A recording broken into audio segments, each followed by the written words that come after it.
You want to ask the Carried questions? away. So Samira. That's good. Sian, thank you so much for being here. It's such a great pleasure for me to have a conversation with you. What brings me here is that, I'm in this exploration aligned with like current calls to like decolonize the arts sector, which is like something that is currently being, sort of thrown out there to see what is possible. I mean, it doesn't sound like an easy task, does it? Yeah.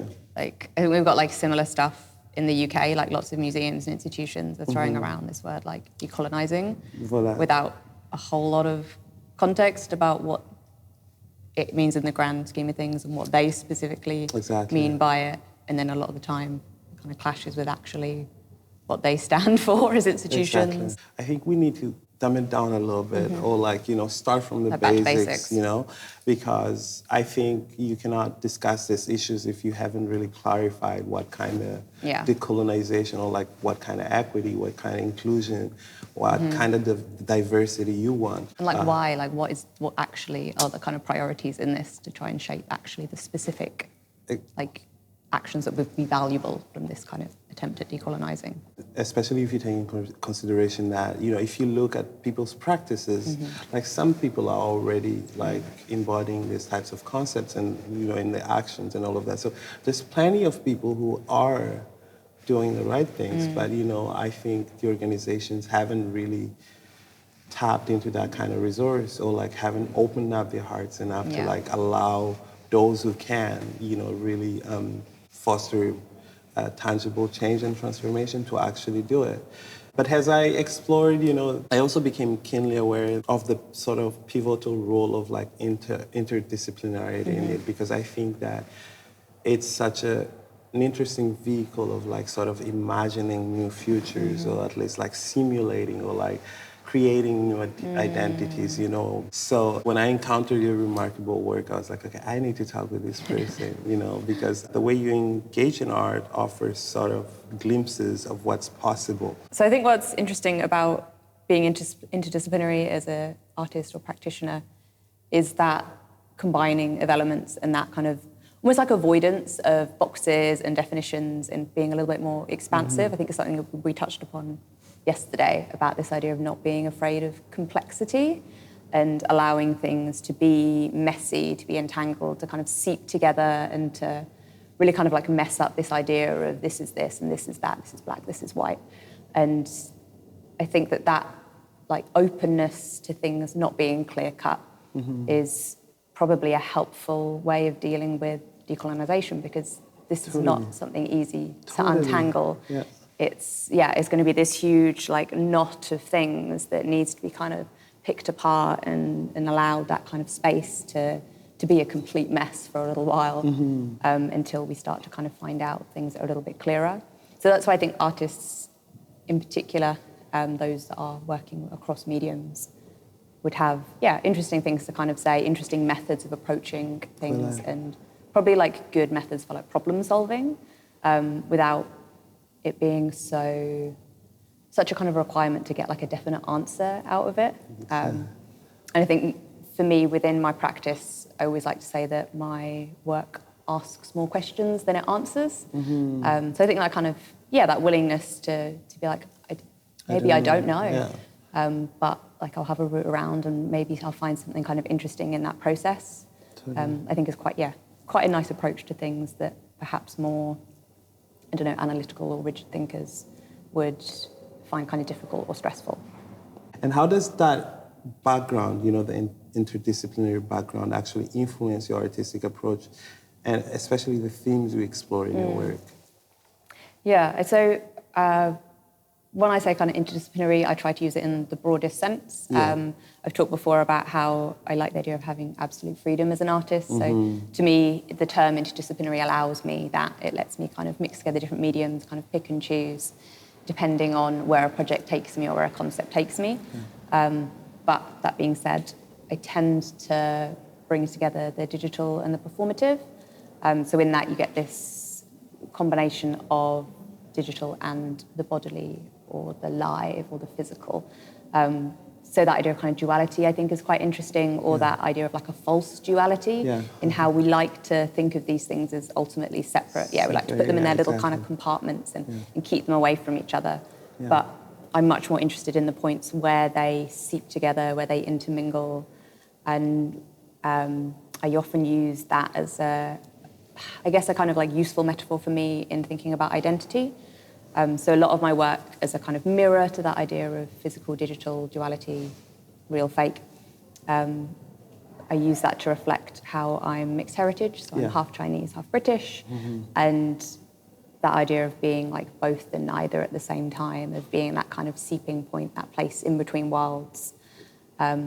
So to me, being able to kind of mix physical and digital together allows me to explore that sense of my own kind of being at the same time. Totally. That's an aspect that really sort of touched, resonated with me. Although I wasn't born in Canada, I moved to Canada a long time ago. And I feel like because I had a life in both Mozambique and Canada, arriving in Canada, I became really, really divided. Like all I felt was that I had two really strong cultural poles, trying to pull me, so much that I found that I began using music as a way to sort of create a place where I felt like comfortable being, that was neither one or the other, but it allowed me to like sort of shape an identity. So I found that really interesting when I read about your interest in like looking into your own mixed cultural heritage. And I'm curious, do you think it's crucial to prioritize cultural heritage in your creative work? I mean, crucial is a really strong word. I do think it's helpful, and I think it depends on the circumstance. So for me, there were times in my work where I don't think I was ready to be exploring that element of particularly my identity.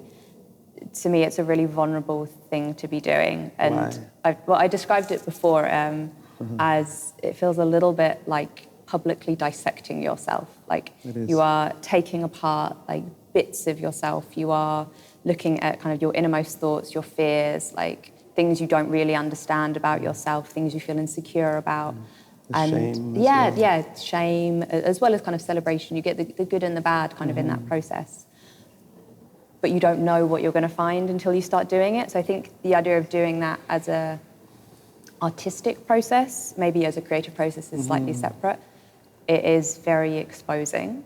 So I think there needs to be that freedom to choose what you decide to explore, what you decide to share of yourself. And I think all artists are different. So to me, I think a lot of my work is quite intimate in unpacking my own identity, my own reality, and figuring out what I do and don't feel good about. And to me, it helps me understand it more. But I don't think it's essential for everyone. One of my frustrations is that artists of colour or artists of kind of different minorities always have to make work about that experience. So a black artist has to make work about being black, Chinese artist has to make work about being Chinese, or white male artist just gets to make work. They can be about form, or they can be about material, or they can be abstract, or they can be whatever. They get to be kind of completely kind of pure in their intentions, and they don't have that same tokenization of their lived experience that minority artists experience. It's so great you talk about that, because I often say, sometimes all I want is to be allowed to be mediocre, in my own practice, because I feel like it's such a burden at times, and that is weirdly attached to even things like funding, where you really have to sort of tokenize yourself in order to fit a certain box so that your work can be funded. I don't know if that's similar in the UK, but I definitely felt that I had to adjust myself to fit into the system, even though I don't agree with all these categories, even though I've always been vocal about, let's say, terms like world music, which I think it's truly sort of a national geographics of music. It's tourism for me, and it's not really art. and always felt confronted with the fact that what I wanted was to do art, but I had to sort of position myself as a sort of a touristic product. Yeah. So I don't know if that's a similar experience in the UK. I, in a way, so we definitely have like different funding priorities. Yeah. And I think there's this like pressure as an artist that if you want to get funding, you have to tick a certain amount of these boxes. Okay. And this is like kind of from memory, but a lot of the time it's like diversity, women is like a kind of separate category a lot of the time. And then the environment is that kind of like other one. And if you want to be able to get like say Arts Council funding or project funding, or community, sorry, is another one, you need to like be able to justify that your project meets one of these different areas. Okay. And it's so limiting in that like really kind of fixing people down into these small little containers for the purpose of whatever these kind of funding priorities are. Yeah. And if you're lucky enough that that is what interests you and that's what you want to be exploring, then like great, it can be really positive. But the idea of having to force and twist yourself into these really small definitions of identity and experience and being forced to then platform and almost become this like, I'm representing my culture, which is like a huge burden to put upon a single person's lived experience. And just, it really frustrates me the way that people are forced into these different kind of containers. I think I do understand where it comes from like a pragmatic, like absolutely. perspective. It's like, you need to create categories to make things work. I think it has the perverse effect of like actually classing people in these small places where they cannot come out of. And I feel like one of the things with that is that it somehow diminishes the value of the work that you do. And value even in terms of commercial value, because it puts you in like this specific bin right there that maybe not many people are really interested in paying for.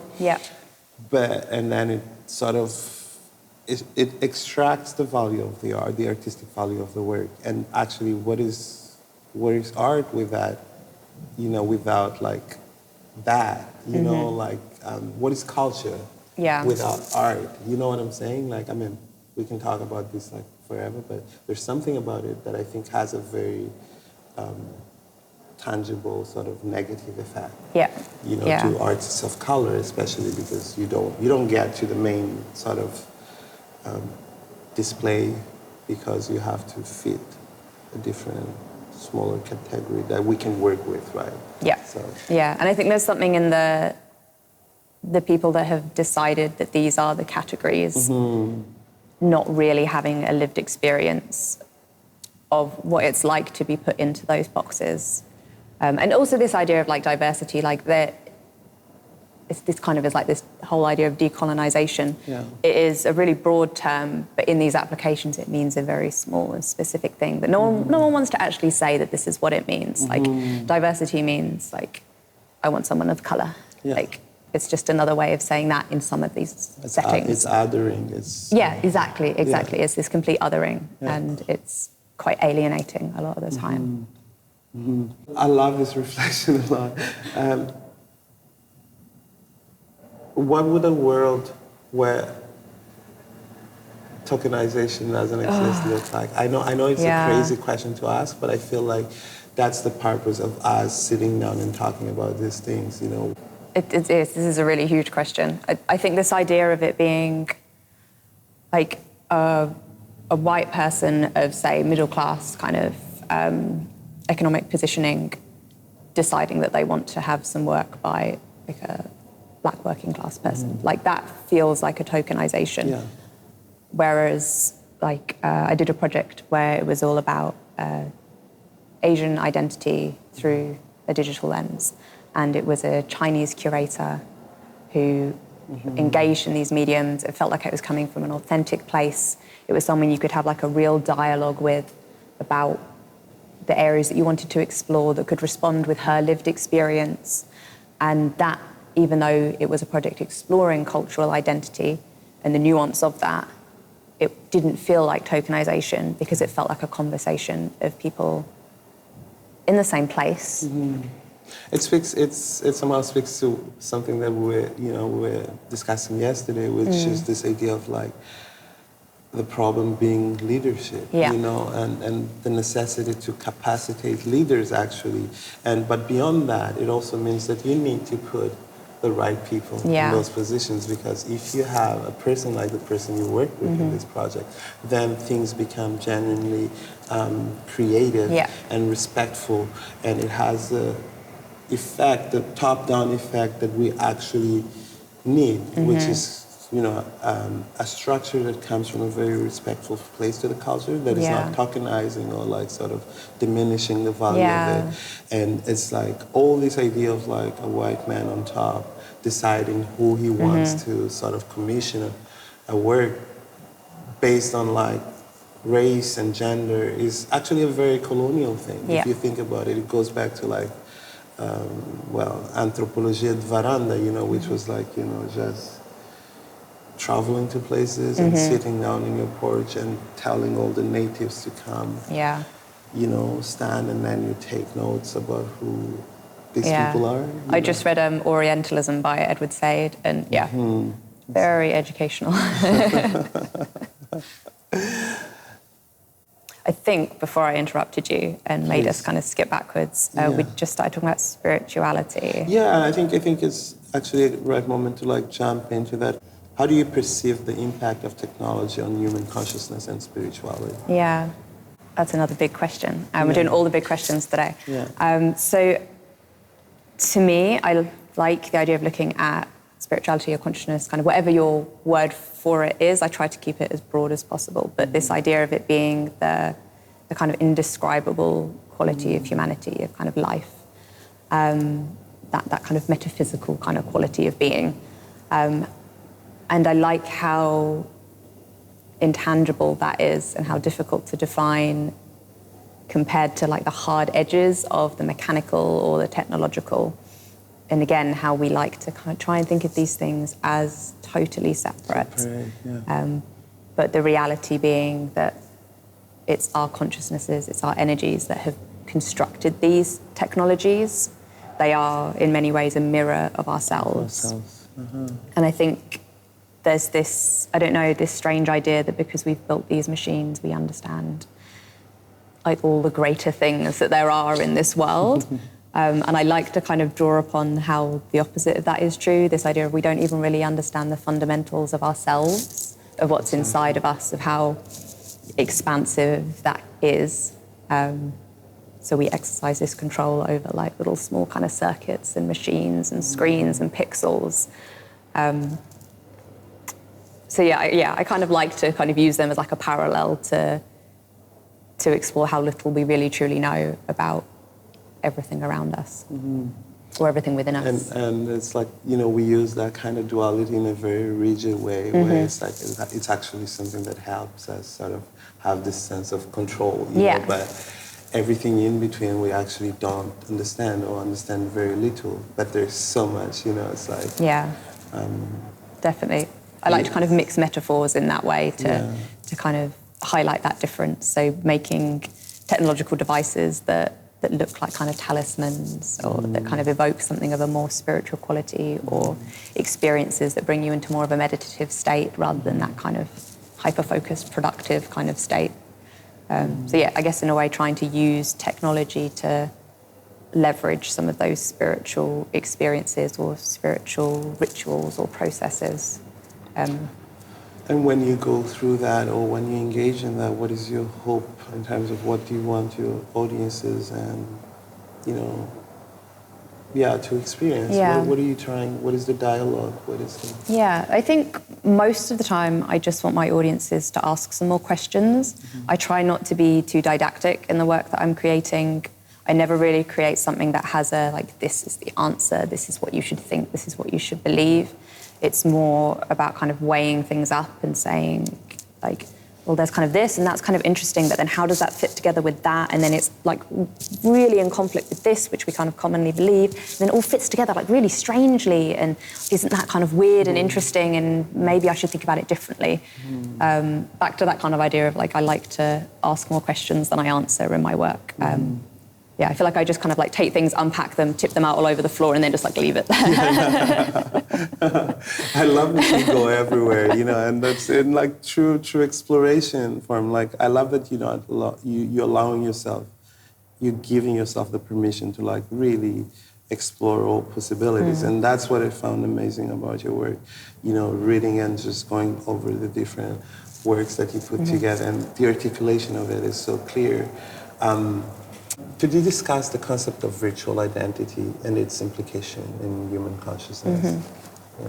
So I think the amount of ourselves that we kind of pour into virtual spaces is a really interesting, I guess, new phenomena for humanity. Like, we have these images of ourselves that we kind of put online, so whether that's an avatar or a profile picture or your entire kind of like Instagram feed, these like weird, distorted or retouched and enhanced kind of versions of ourselves that inhabit these online spaces and that kind of travel further than our physical selves. Like, more people perceive us through those versions of ourselves that we put out into space.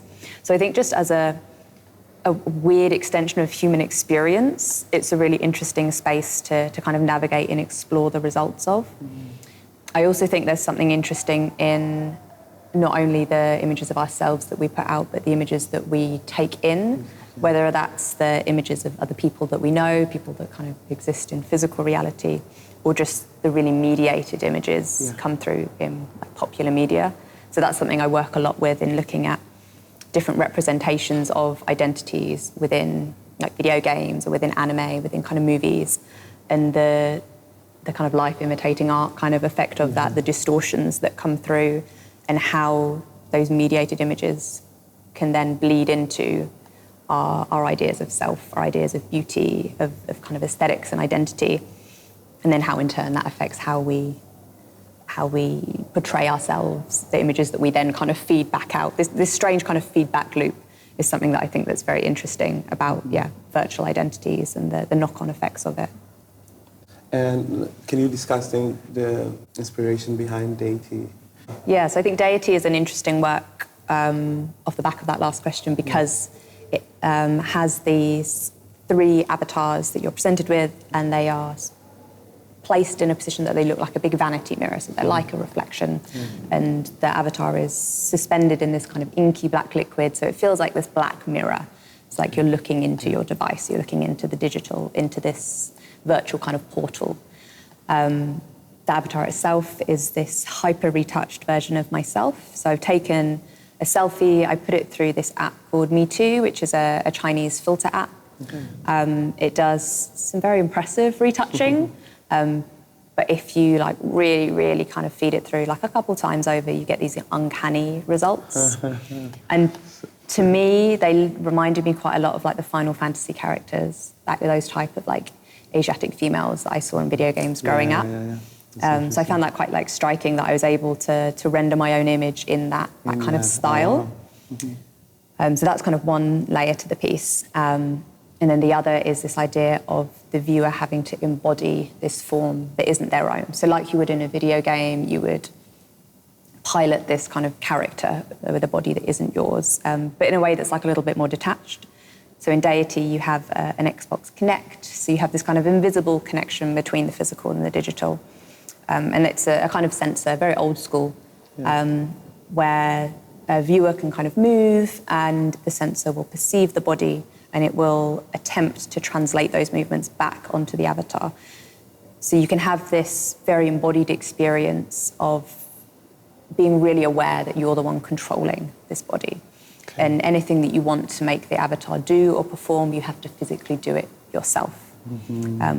But on the flip side, because it is a very old technology, it's super fallible, it's super glitchy, and there are points where it fragments, it distorts, and it stops being able to accurately copy what the human body is doing.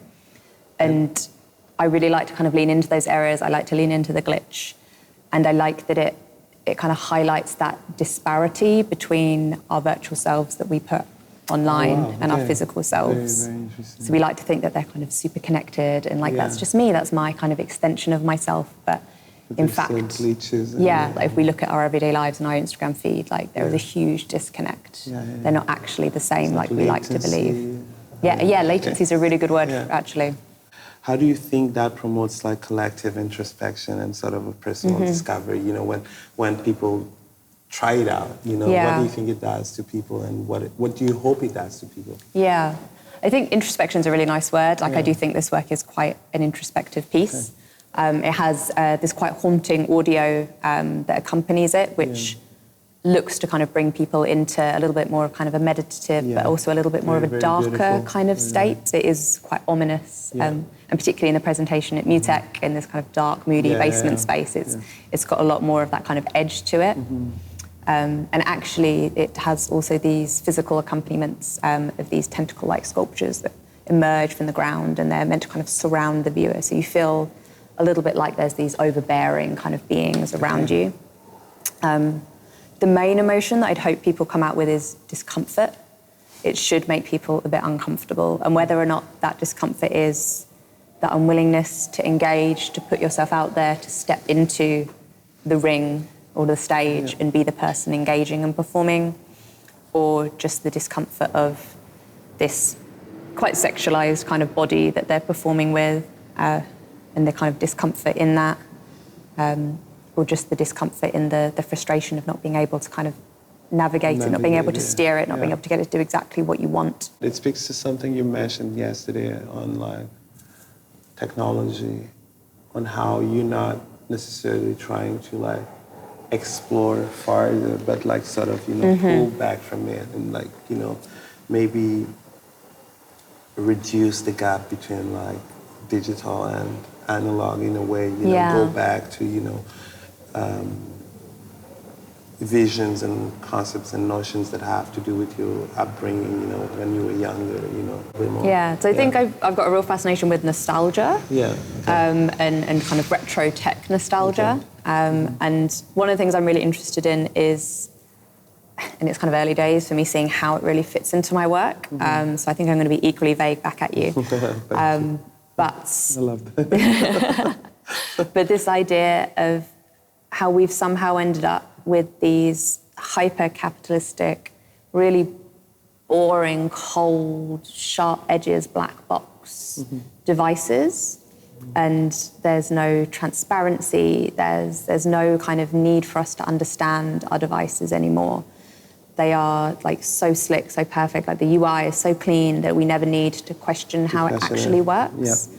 And a lot of the kind of earlier devices, like I think I talked about Tamagotchis yesterday, but even like down to like you know, like Walkmans or like the mini disc players that we used to have, like really early MP3 players, like that kind of stuff. Oh, wicked.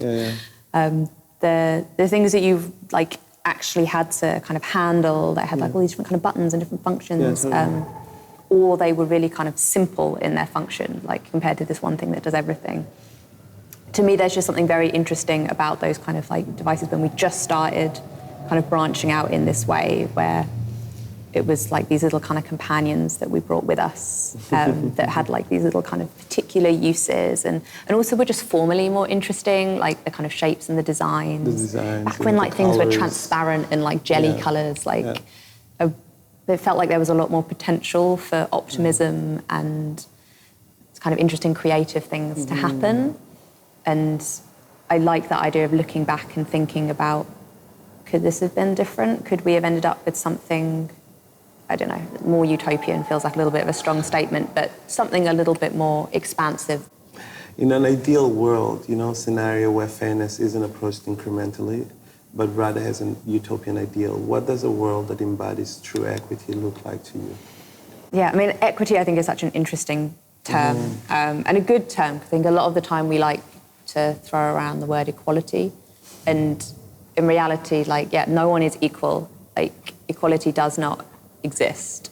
Like, we're all different, and that's a good thing. Like, some people are taller, some people are shorter, some people are smarter, some people are more creative. Like, there are differences for a reason. Not everyone should be equal and the same in all these kind of capacities. But equity being more, I guess, about the availableness of opportunities, which I do think is really important. how, this is where you get into like practical things. And like as an artist, or at least the kind of artist that I am, I'm much more kind of speculative than I am practical. But I would like to see a space where there are reduced barriers to entry for a lot of things. That idea of being able to kind of try and lift people up so that they are at least starting from the same place, whether or not that is like, and I guess there's different ways you could realise it. It could be kind of giving people equal opportunities to kind of education, or it could even be reducing the kind of need to have like that as a kind of an entry requirement. Like I think there's different like potential approaches to levelling out that kind of start playing field, and they're probably unique to every situation. Yeah, totally. I think within the arts, I really actually like, and it's something funnily enough we talked about yesterday, and some people didn't really like it, but I really like the open call. I like the idea of having the opportunity to apply for something rather than a lot of these things that the decisions are made behind closed doors. People are selected, no transparency, selected by panels that are already pretty elitist. So it becomes more about who you know.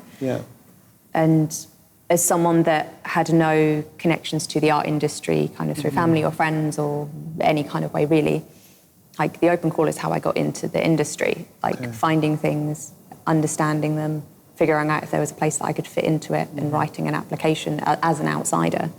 And I appreciate this, like not everyone agrees with them and thinks they are a good thing or that there are kind of terms and strings attached to it. Well, I think I agree with you in that it's transparent. You know the rules, and you know like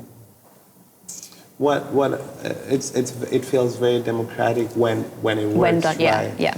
And it has the potential to be very democratic. Totally, and like being an artist of color, you're often challenged with these. You know, the barriers you find are often regarding transparency, because what happens is that sometimes you don't really know the codes, you know? So you try to go through the main door, but actually things are happening differently behind doors and you don't know. So you keep trying, you know, and hitting the wall every time. And not knowing why. You know, not knowing why, because, you know, it's really also about like sharing information, you know, like there are codes around how things are done and how people get money and how, you know, and unless you have a willingness from the sector to actually level out the field and make sure that everyone knows how to go about it, there's no equity.